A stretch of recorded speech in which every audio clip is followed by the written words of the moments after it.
Vous connaissez Sergio Leone, le réalisateur par excellence des western spaghetti? L'homme qui a inventé les gens qui se regardent?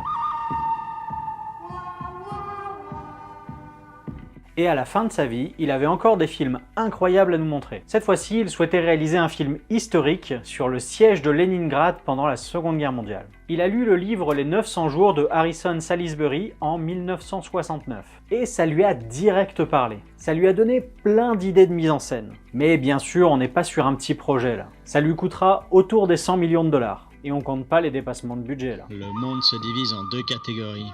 Ceux qui ont la thune et ceux qui creusent. De toute façon, j'ai pas de pelle.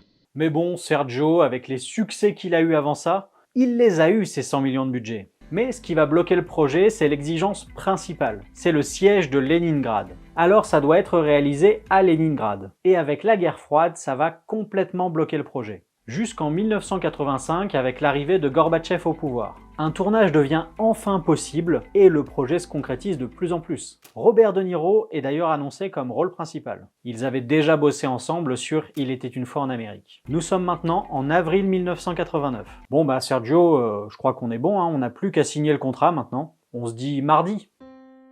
Sergio Leone décédera d'une crise cardiaque le dimanche. 48 heures avant la signature du contrat et 20 ans après la naissance du projet. Et le film ne verra jamais le jour.